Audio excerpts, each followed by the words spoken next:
Representatives and Senators. There was recent legislation regarding compressing a number of income tax brackets. I think one was even eliminated.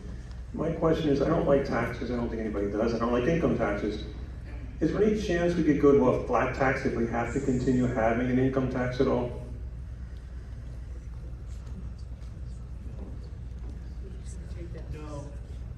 Thank you. I think we're getting pretty close now, and I personally like the idea of a flat tax.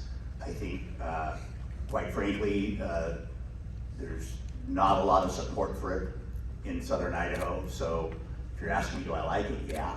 We're fairly close now and getting closer, and I think we'll probably see more effort to reduce those, but I don't see that there's going to be enough support in southern Idaho for that to happen, unfortunately.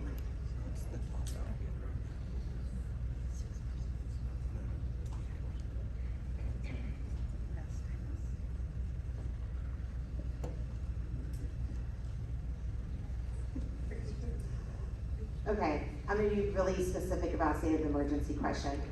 First of all, Mary, I know you kind of, I don't want to say lectured, but like shared with us the ins and outs of how everything works. We're a really smart group of people. We know how everything works. We don't need to be lectured on that. As far as the media, we're not paying attention to the media. So to me, I do need to clarify that. Anyways, the specific question is really simple, and I don't want a long-winded answer. It's super simple. Did you vote for us to be in the state of emergency? Each of you would like to answer yes or no. And if you answered yes for us to stay in the state of emergency, the reason why you voted yes. And if you voted no for us to be out of the state of emergency, then also, am I doing that right? If you voted no for, if you voted yes for us to get out of the state of emergency, and yet we're still in it, what are you gonna do next to get us out of this mess? And if you voted to keep us in the state of emergency, I know you messed with those two things. I think you know what I'm trying to say. So basically, I'd like to know what you voted, yes or no, whether or not you're going to keep us in the state of emergency. And then what the next step is. I would like each of you to. Let's hear it. One by one. Yeah, we will one by one. I'm going to start since my name was used specifically. I apologize if anyone thinks that I was trying to lecture you. It is a complicated system that we work through, and I just wanted to make sure that you understood some of the aspects. That was just a small number of the things that we have to deal with. So, excuse me, I wasn't trying to offend anyone. I did not vote for us to be in a state of emergency, and I did, let me make sure. I never voted to extend it or to keep us in any state of emergency. I worked very hard behind the scenes to help craft the language in the bills that removed or balanced the legislative power with the governor's power. We did not want to continue with the governor being the only person that could make these decisions. We wanted to be able to have a say in it so that we could represent you the way you elected us to do so. So we worked very hard to craft that language. It was not as easy as we thought because it was actually in multiple places in state law that had to be dealt with separately to put together the bill that we did. And I supported it strongly. So I will let my other peers here answer their question. Yeah, thank you. I served in the House, and I voted for every House bill that served to limit those executive overreaches or powers. That's as simple as I can make it. Yeah, I'm kind of the same with Representative Addis. I voted for everything that came in November that would have limited executive powers or mask mandates, et cetera. And there will be things that, yes, what we're going to do in the future. There are pieces of legislation right now that are moving through the House and possibly the Senate. So stay tuned for future actions from us. Yes, and thank you. And I always vote to support the Constitution. Our oath is to the Constitution. Some of the things that happened 2 years ago were completely unconstitutional. That's the reality, that we shouldn't even have to say anything. The Constitution trumps everything. Fifth Amendment. No person should be deprived of life, liberty, or property. And if you had a business and you were told to shut down, you were being deprived potentially your livelihood, your property, a number of things happen. And we go back to First Amendment, right to assemble, First Amendment.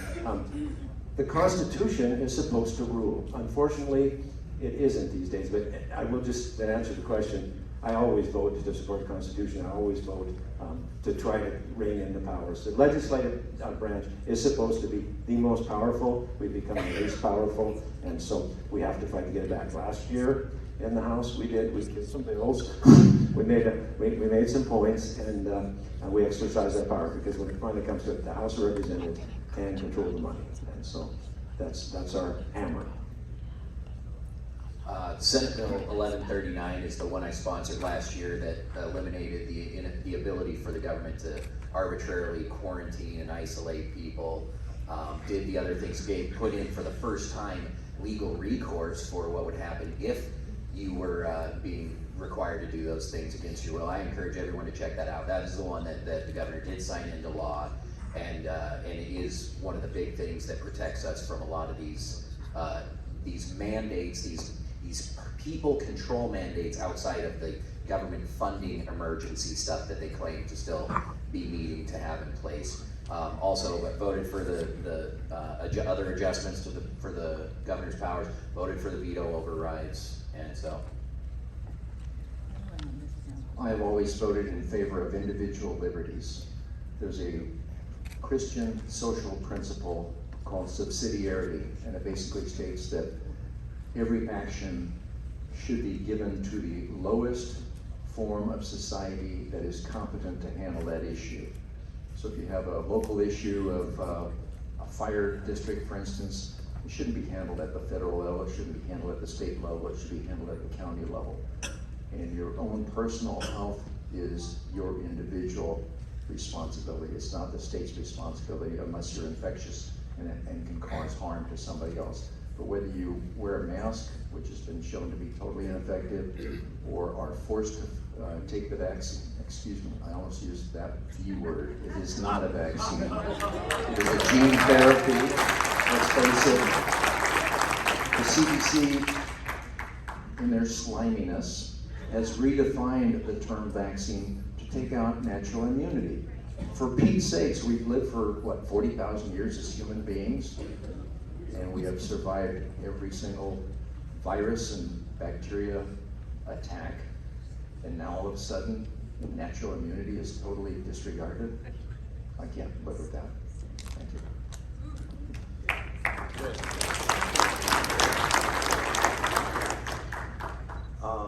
I don't remember there ever being a bill that curbed the governor's powers that I didn't vote for. So I voted for all of them. I don't remember there being one to the contrary that said that we were supporting the mandate or the lockdown. That if it came up, I guarantee I voted against it. I do want to correct one small thing. As part of this question earlier one, I believe, is Representative Wisniewski referenced a fourth bill from last year that I think you used the phrase ran out of steam.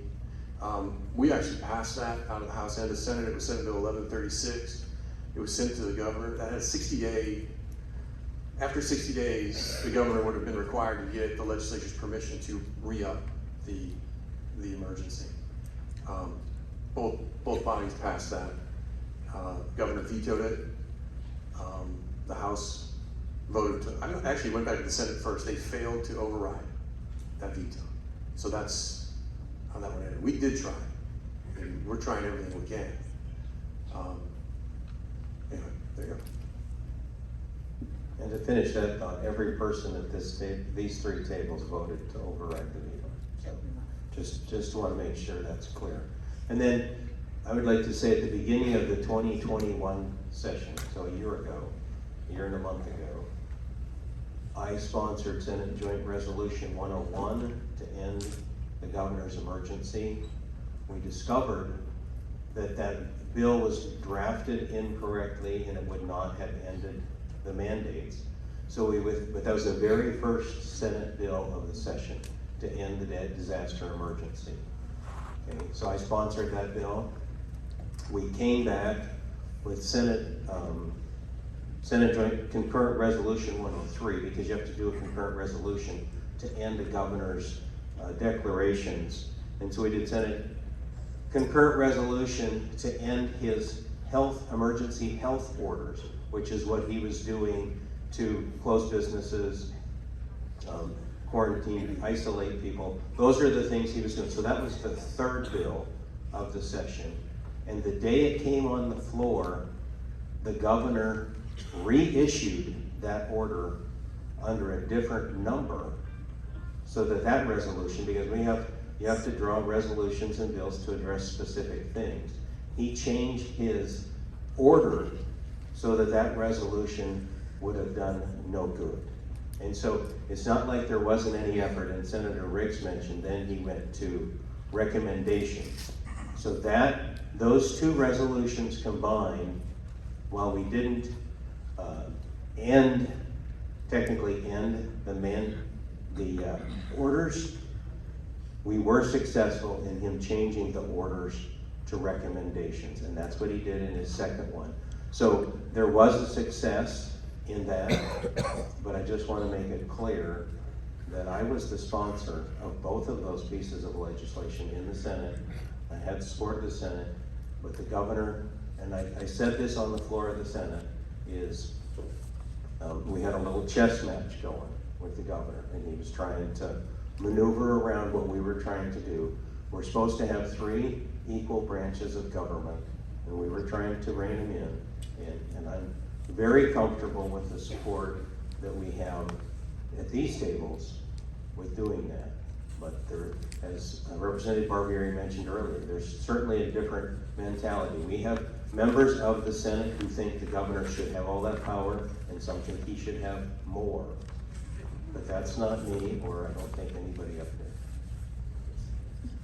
there. After 12 years of representing my district, and it was 3 and now it's 2, and it'll go back to 3, I hope that those people, voters, taxpayers, property owners in my district recognize that it has been paramount that I have supported individual and personal liberty, and because the representatives in the Senate, but the legislature represents those people, I have done everything I can to claw back the legislative authority to balance what's going on down there. And as Senator Vick just said, it's not, simply talking about it. It's work, and it's convincing, and unfortunately people disagree with me. I don't understand that. But so just understand, I have voted consistently for individual liberty and to reinstate the legislative authority moving forward.